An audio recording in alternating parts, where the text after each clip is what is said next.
मित्रों नमस्ते। आइए हम Balram sir BL knowledge point में आप सभी का बहुत बहुत स्वागत करते हैं।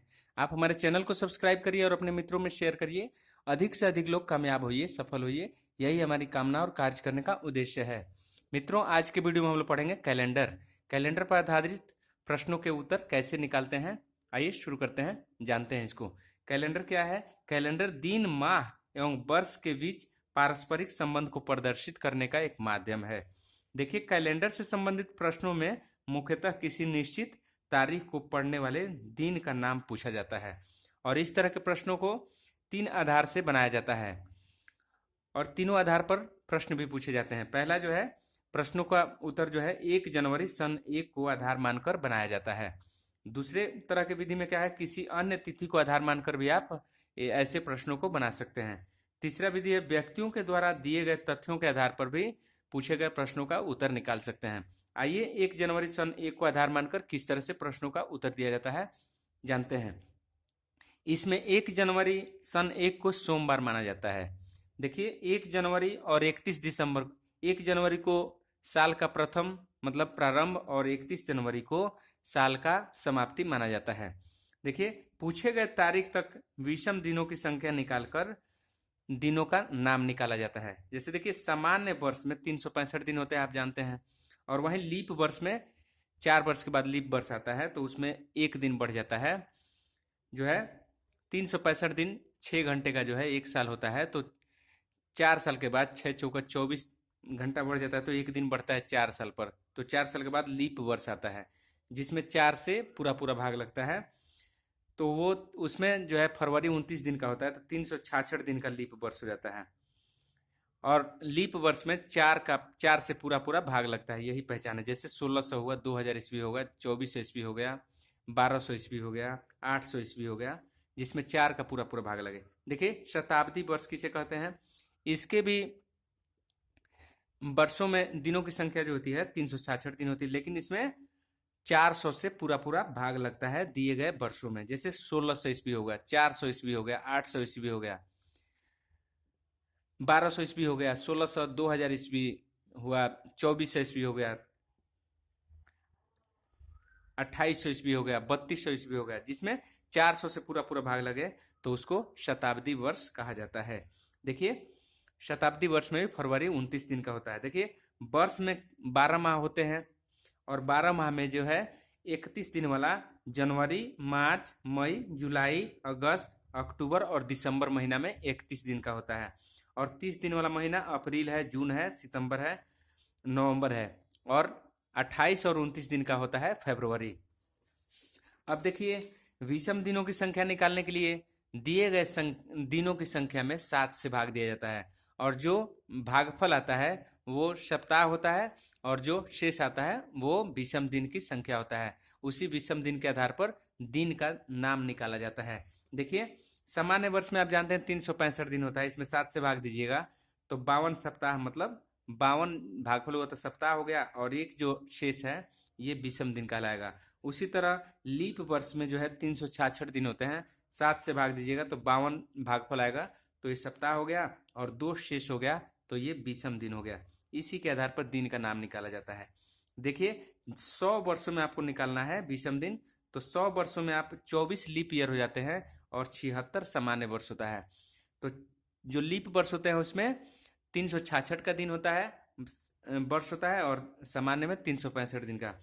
तो 24 वाला में देखिए, आप जो 24 लीप ईयर होते हैं तो लीप ईयर में आप 2 विषम दिन होता है और सामान्य में 1, तो 24 विषम दिन है तो 24 गुणे 2 मतलब एक वर्ष में 2 है, तो 24 में 48 दिन हो गया विषम दिन, और 76 में एक शेष होता है, मतलब एक विषम दिन होता है एक सामान्य वर्ष में, तो 76 सामान्य वर्ष है तो 76 गुणे 1 मतलब 76 दिन। तो जोड़िएगा तो 48, 76, 124, 124 में आप 7 से भाग दीजिएगा तो 17 सप्ताह, और इसमें 5 शेष आ गया तो 5 विषम दिन हो गया। तो आप याद रखिएगा 100 वर्षों में 5 विषम दिन होते हैं, 5 विषम दिन होते हैं। अब इसी आधार पर आप 200 वर्षों का विषम दिन निकालना हो तो 2 गुणे 5/7 करिएगा तो 10/7 मतलब 3 विषम दिन। तो 200 वर्षों में आपको जो है 3 विषम दिन, 300 वर्षों में तो 3 गुणे 5/7 मतलब 15/7, 1 आ गया शेष, तो आपको जो है एक विषम दिन 300 वर्षों होता है। तो 400 वर्षों में विषम दिन निकालना है तो 4 गुणे 5, और 4 वर्षों के बाद आप जानते हैं कि एक दिन बढ़ जाता है फरवरी 29 दिन का, तो एक जोड़ दीजिए इसमें, तो 4×5 = 20, 21/7 मतलब 0 दिन। तो जो शताब्दी वर्ष होते हैं या लीप वर्ष जो होते हैं उनमें जो है यहाँ पे शताब्दी वर्षों में जो है लीप शताब्दी वर्ष में आपको 0 विषम दिन होते हैं, जिसमें 400 से पूरा पूरा भाग लगता है। जैसे 1600 हुआ तो 1600 वर्षों में आपसे पूछा जाए तो 0 विषम दिन होगा। 2000 वर्षों में पूछा जाए तो 2000 में 400 से भागने लग जाएगा पूरा पूरा, तो उसमें भी 0 विषम दिन होगा। 2400 में पूछा जाए 2400 वर्षों में तो 400 से पूरा पूरा भाग लगेगा आपको, तो आप क्या करिएगा 0 विषम दिन करिएगा। अब देखिए, अतः किसी भी लीप शताब्दी वर्षों में विषम दिन की संख्या 0 होता है, इसको याद कर लीजिएगा। देखिए, महीना में विषम दिन आप कैसे निकालते हैं, विषम दिन की संख्या निकालते हैं कैसे। 31 दिन के महीना में आप विषम दिन निकालेंगे तो 31/7, तो 4 बार में कटेगा, 3 शेष बचेगा, तो 31 दिन के महीना में 3 विषम दिन होते हैं। अब देखिए 30 दिन के महीना में तो 4 बार में कटेगा, 2 शेष बचेगा, 7 चौक 28 और 2 30 होता है, तो दो विषम दिन हो गए जो शेष बचा। 28 दिनों के महीना में 7 चौक 28 पूरा पूरा करके 0 शेष बच गया, तो 28 दिन के महीना में विषम दिन 0 होता है। और 29 दिनों के महीना में 29/7 मतलब 1 विषम दिन होता है। अब देखिए, किसी भी सामान्य वर्ष का प्रथम एवं अंतिम दिन समान होता है। जैसे सामान्य वर्ष जिसमें 4 का भाग नहीं लगता है, जैसे 2017 है तो 1 जनवरी 2017 को रविवार पड़ेगा, तो 31 दिसंबर 2017 को रविवार पड़ेगा। मतलब पहले दिन और अंतिम दिन समान होते हैं सामान्य वर्ष में, याद रखिएगा।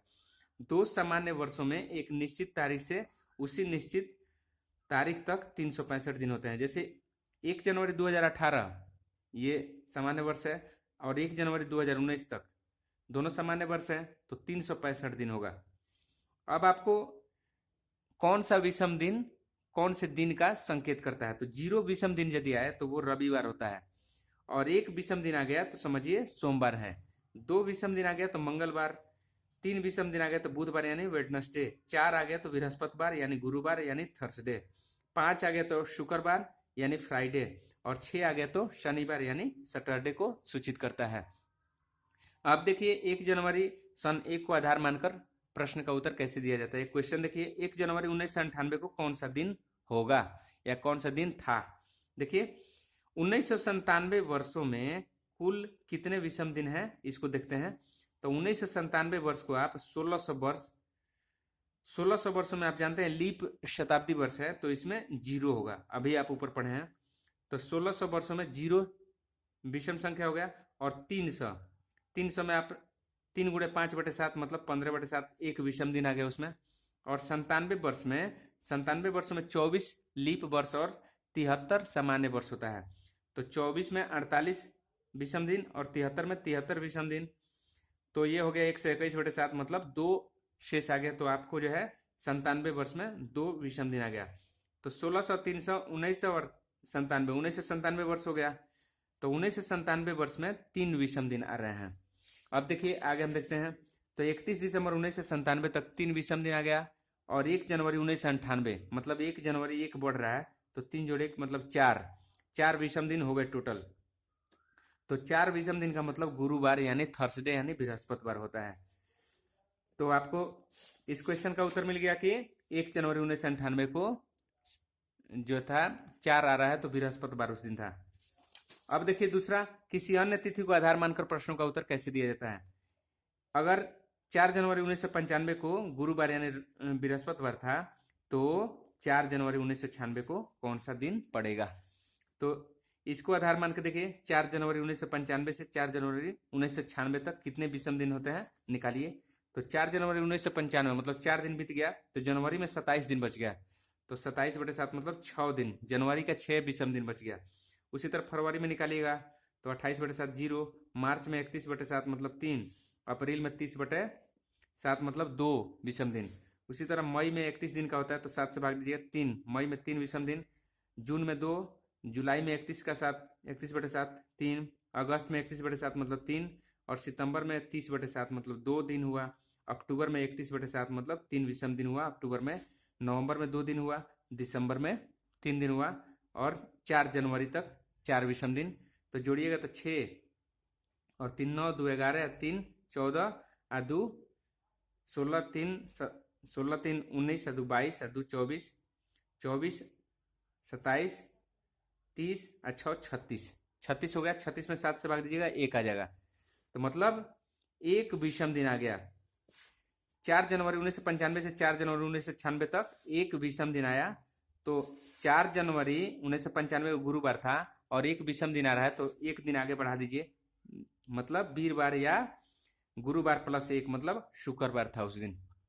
कैसे निकालिए शुक्रवार। अब देखिए व्यक्तियों के तथ्यों के आधार पर आप कैसे दिनों का नाम निकालते हैं। एक क्वेश्चन देख लीजिए। रामू को याद है कि अफगान की जन्मतिथि 25 मई के बाद लेकिन 30 मई के पहले है, परंतु उसके पिता को याद है कि 28 मई के बाद परंतु 31 मई के पूर्व है, 31 मई से पूर्व है। बताएं अफगान का जन्मतिथि क्या है। तो देखिए रामू के अनुसार कह रहा है 25 के बाद, तो 25 के बाद 26 27 28 29, लेकिन 30 के पहले, तो 30 के पहले 29 तक, इतना उसको सस्पिशन है।